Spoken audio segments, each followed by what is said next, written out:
Hello, welcome to the second lecture of Python. In this lecture, our agenda will be to study about how do we take input from the user, what are conditional statements, and we will see the quiz. So let's go ahead and see how do we take input from the user. Now taking input from the user means, let's suppose till now I was taking value of a variable manually, like a is equal to 5, name is equal to John. But what if now I want to take the value from someone else who is using my program or who is going to run my program? Because we always create applications for the end user. So the data should also be coming from them. The input we can take from them. So input means taking the value from the keyboard. So let's go ahead and see how do we use this.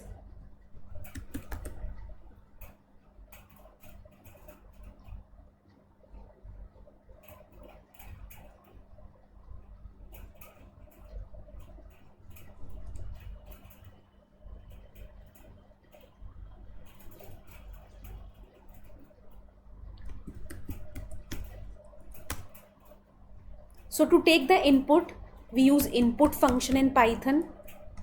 Now this input function basically takes a message by default. If you don't want to give message, you can leave it.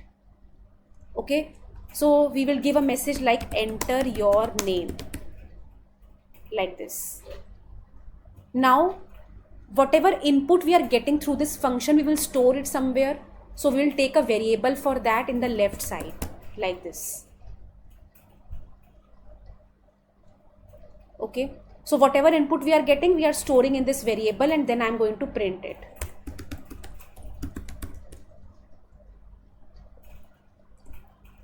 So let's run this and see the output. So as you can see, it is saying enter your name. Now here you can see the cursor is blinking. You can just stay there and write like your name. Press enter and you will get the output. Okay, this is how input is used. Now by default, input function treats all values as a string only. That means, let's suppose even if I give a number here like 12, it is still giving me it is going to consider it as a string only. How can we check that? You can use type function to check. So let's say I write 12. It is considering it as str. Whatever value I will give, it will take it as a string only by default. So if you do not want that to happen, because what if you want to do some calculations? You cannot perform calculations in the string, right? You want to do plus, minus, or you want to perform some formula. So you can't do that here. So for that only, you can change the input type by writing the specific data type. Let's say I want to take a number as input. So for that, I will use int first, then I will write input. Enter the value, like this. And you store it into a variable, and then you can print it.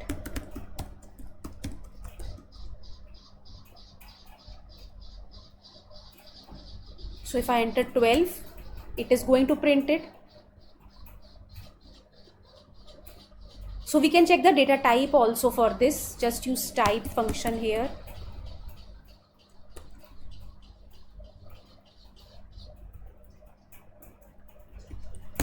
It is giving int. Now you can't input a decimal number here, right? It will give error because the type we are expecting in the input is int. So if I run this program and let's say I write 12.3, I'm getting an error. For the int function, you can't use, for the float, you can't use int function, right? So what you will do is just change it to float.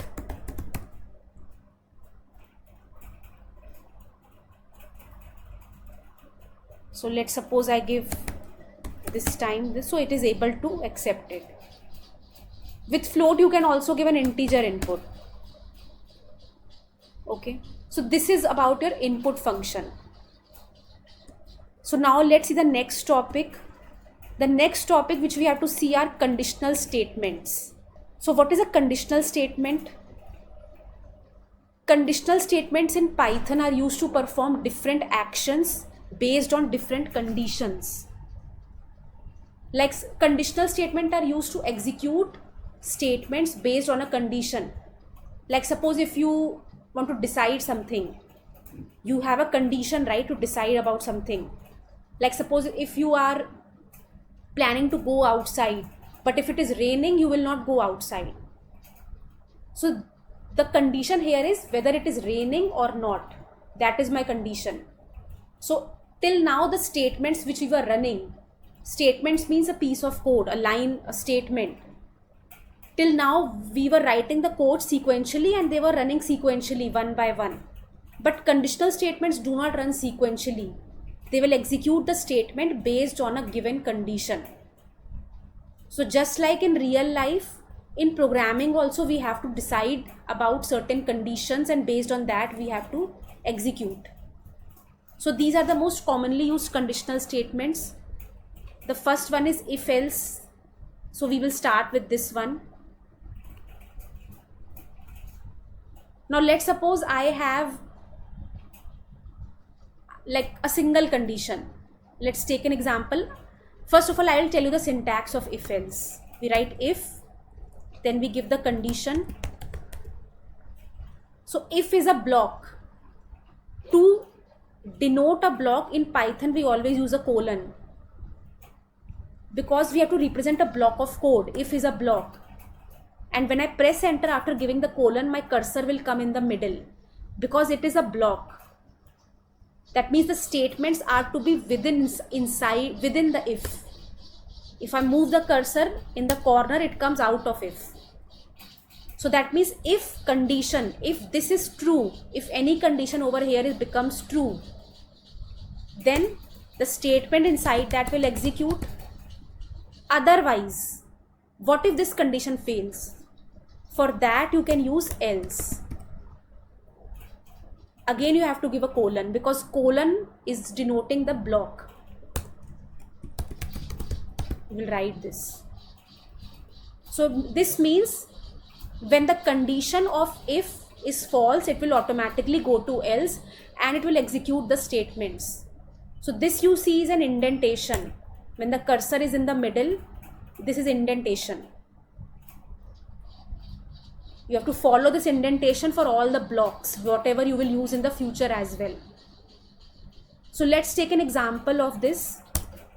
Suppose I want to input a number and check whether it is even or odd. Okay. So I want to check whether the number I have given as input is an even number or an odd number. Now you can check for any condition. If you want to put the condition as even, for that also you can check, or for odd also you can check. I'm saying about the condition here. First of all, let's take a number as input.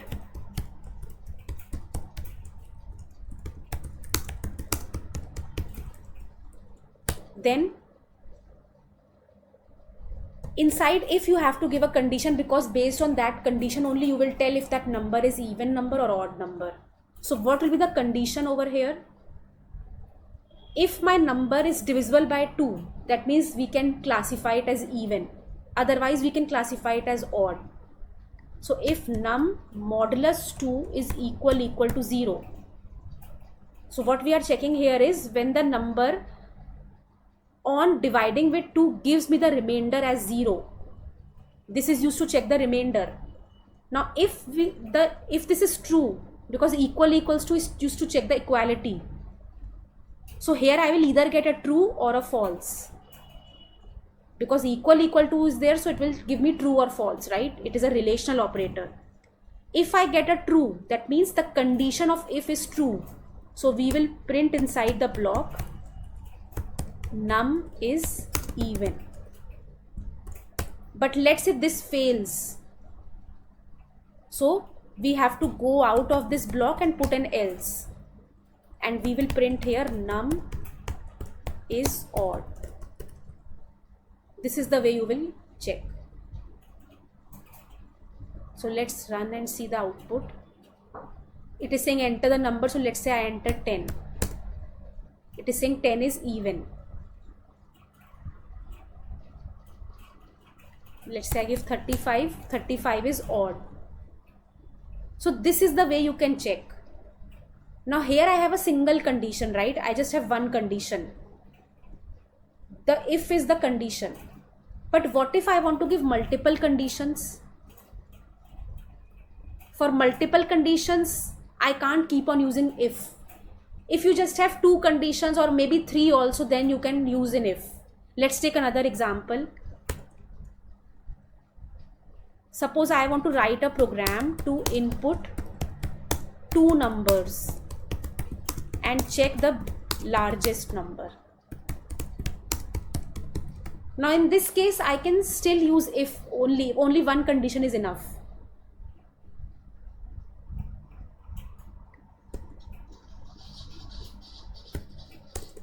I will just take two numbers as input this time. Enter the first number. Then I will take the second number.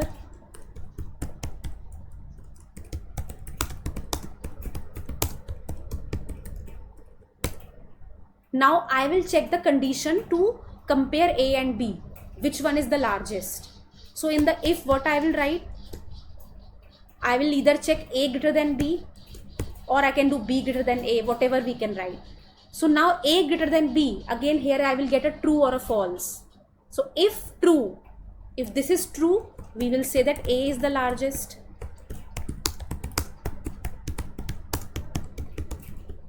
Else we can say that B is the largest. So here I had just two numbers. So I have again used if and else. Now let's run this. So you have to take your cursor over here and we will input 6, let's say. Second I will input as 10.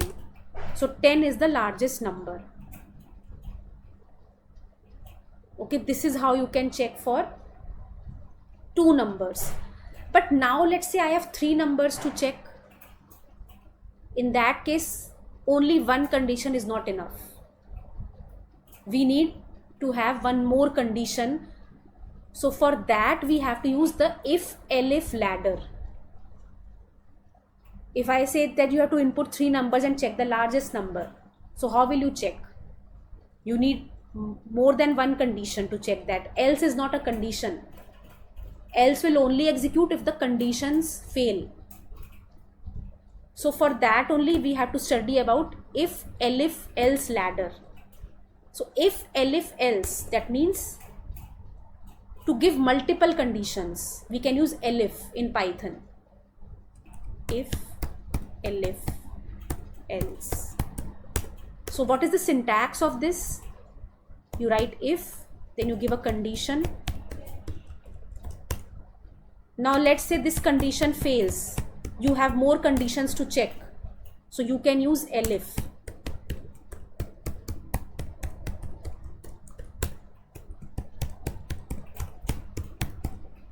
If this also fails, you can have any number of elifs. You have to keep on using elif.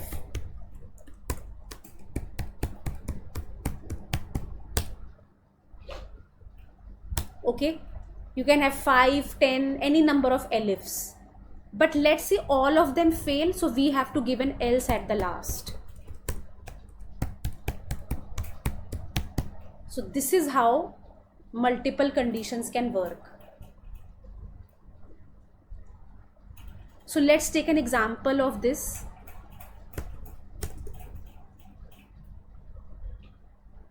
So I will take, let's say, this time I will take three numbers as input and we will check which is the largest number. So I will copy this.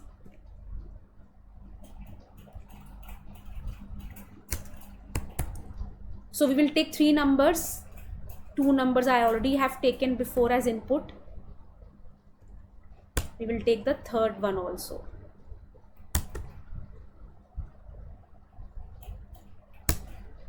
Now we will compare each of them. So for comparing we will use if, This is my first condition. If A is greater than B, okay, I will first compare A with both B and C. Only then we can say that A is the largest, right?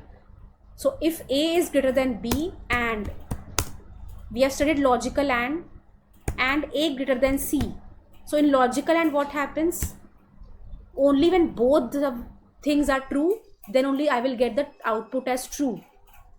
So if this is also true and this is also true, then that means it is true. So we will say that A is the largest.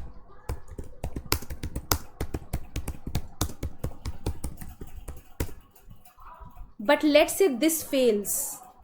Let's say one of them is not true or both are not true. So in both cases AND will not work. So we will have to use another condition using ELIF.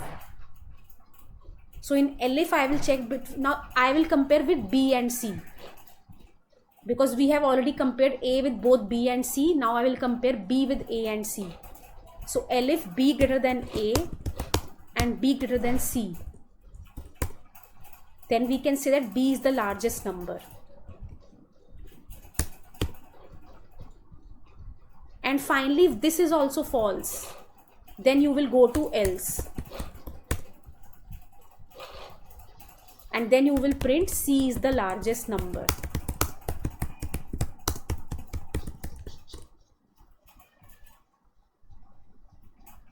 Okay, because it is obvious that if these two are false, then automatically else will become the largest number. So let's run this. I will enter, let's say 45. I will give 9 and then I will give 80. So 80 is the largest number.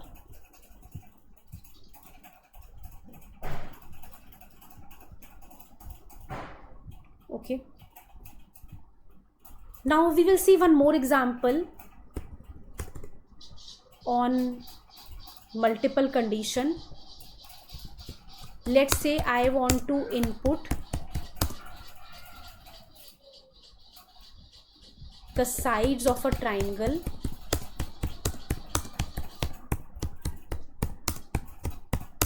and then print what type of triangle it is. Whether it is an isosceles, equilateral or scalene. Okay. So how can we do this now? We have to check what type of triangle it is based on the sides. You know, triangle has 3 sides. So for checking this, we have to take 3 sides. So I will first take side 1 as input.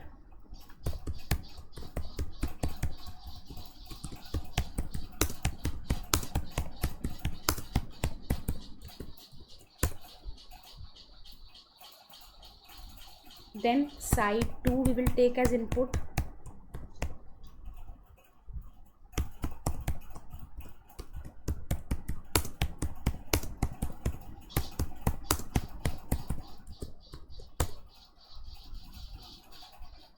Then side 3. So I'll just copy this.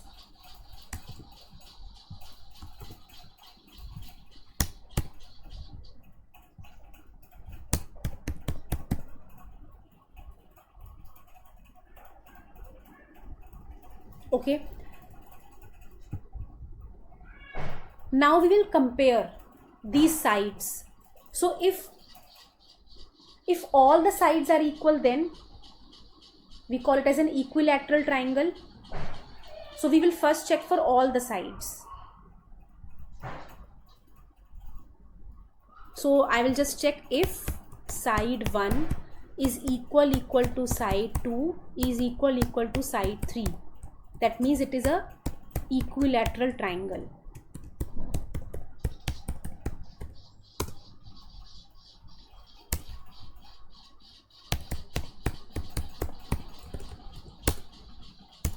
ELIF.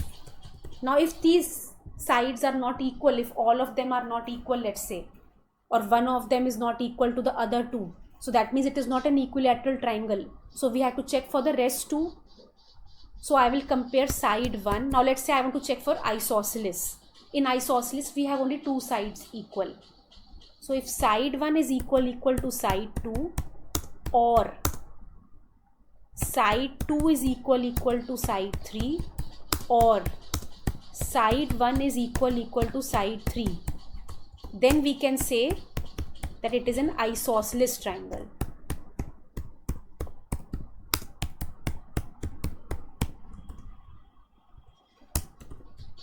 But if this also fails, that means none of them are equal, so we can just say else it is a scalene triangle.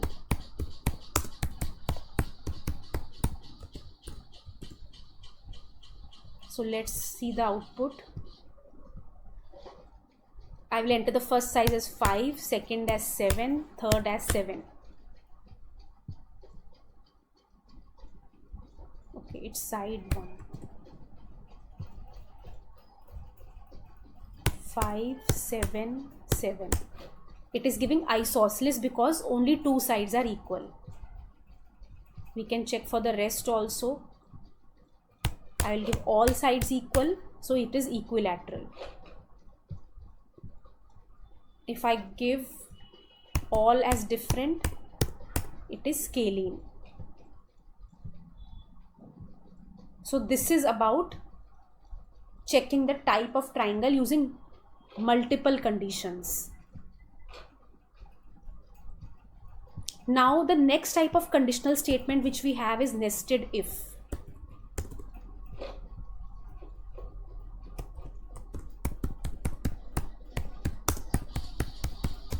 Now what does a nested if statement means? This is another type of conditional statement. Nested if means when you have one condition inside another condition. How can we denote this? We write if condition. If this condition is true, then only it will go to the another condition. This is how it is represented. So this is an outer if, and this is called as the inner if.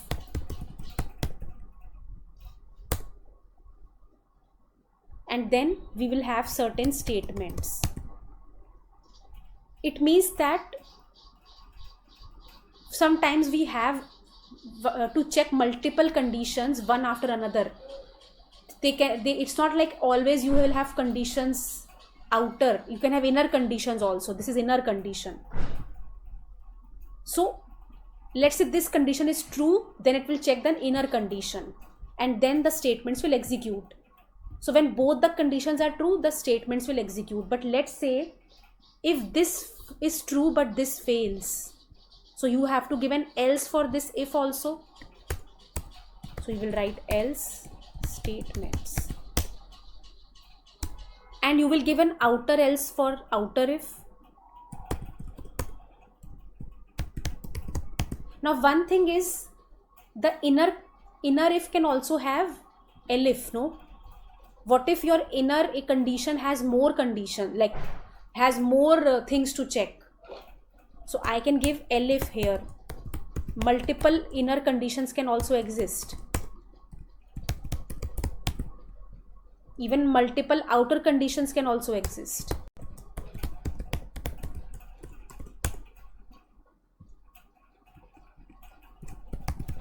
And one more thing, you can have condition inside an elif as well. I can give condition inside elif also. So all this comes under nested if. Even else can also have conditions. Inside else also you can provide nested if. Else itself is not a condition, but inside else there can be some scenarios where you might have to give if. So this is called nested if statement. So let's take an example of this. So I will write a program to input 3 numbers and arrange them in ascending order. This is my question. So arranging them in ascending order means what? I can input in any random format. Let's say I input 80 first, then I input 7, then I input 0.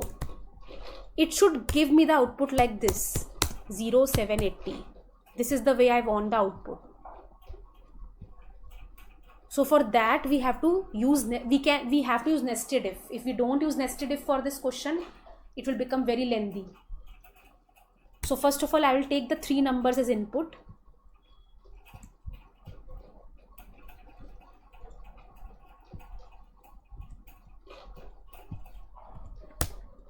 Now I will first compare A with B and C to check for the smallest number.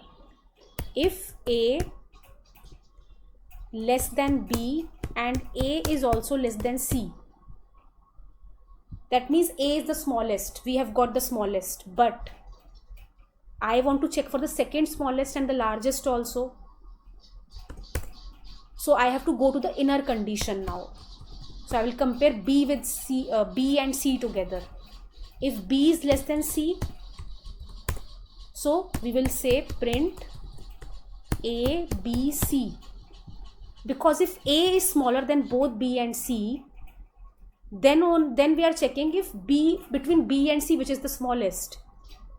If B is smaller than C, that means this is the order it will print. But let's say this is not true. So in that case, I will put an else and I will say A, C, B. This will be the order.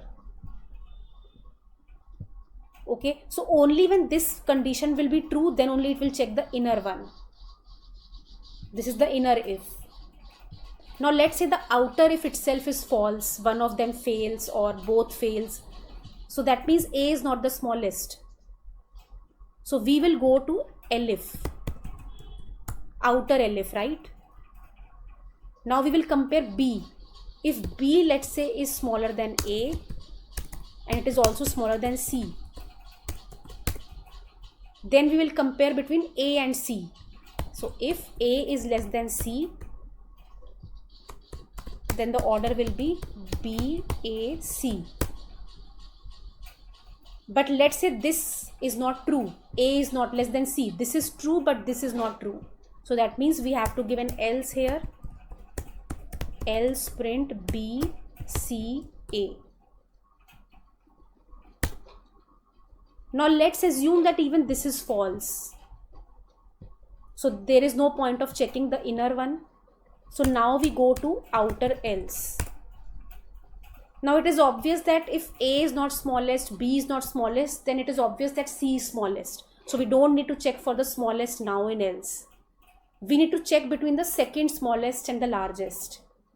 So here again I will put if A is less than B, then the order will be C, A, B. But let's say this is not true. So the order will be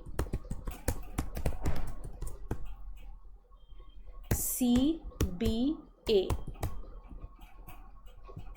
Okay, this is how you will complete this program.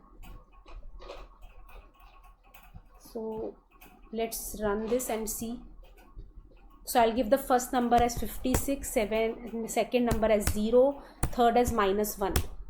You can see it is arranging in ascending order.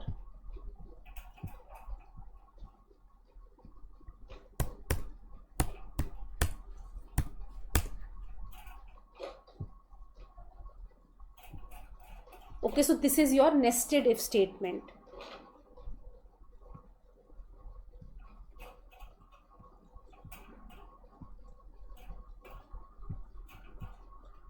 Now, the next type of conditional statement which you have is shorthand if else, which is also called as ternary. Shorthand if else means in one single line you can use if else statement. So how do we use this?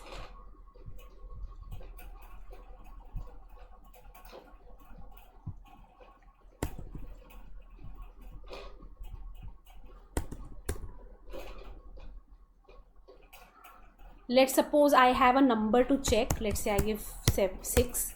I want to check if it is even or odd. So I will write if num modulus 2 equal to 0. So if this condition is true, the result we will get in the left side for the true condition. But if this condition is false, we will go to else and we write or. Now this result which I am getting will be stored inside a variable like this, and then I will print result.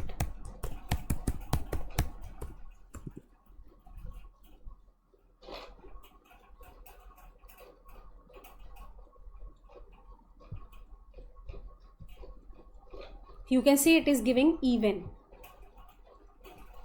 Okay, this is ternary if else. So you have to first put the condition. If this condition is true, you can go to the left side for the output. Otherwise, you have to put else in the right side along with its output. And whatever output you are getting, you can store it in a variable. So this is also called as ternary or shorthand if else. So the syntax I will just mention here, it is if condition. In the left side you will have true condition, then you will write else false condition, and then variable.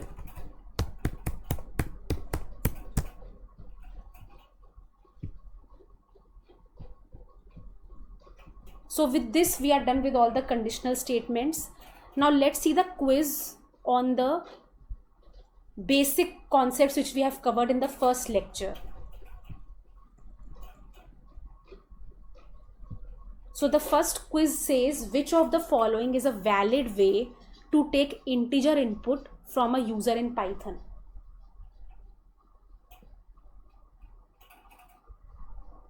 So you have to choose from the so you can just think what is the correct one here. So the valid way to take integer input will be A, right? This is the way we take the integer input. Then let's go to the next one. Which of the following operators is used for floor division in Python? So here the correct option is C, the third one. Then let's go to the next. Which of the following is not a valid variable name in Python? So we have seen variable rules. According to those rules, which one is not a valid name? So the third one is not valid because it is starting with a number. Variable name should not start with a number. What will be the data type of the variable result after this code runs? So you can just see this, that we are taking the input. It is asking what will be the data type of the variable of result. So as we know that input function by default considers every value as a string. So the correct option will be B, str. Then what is the output of this code? X is true, Y is false. When you print X plus Y, what will you get?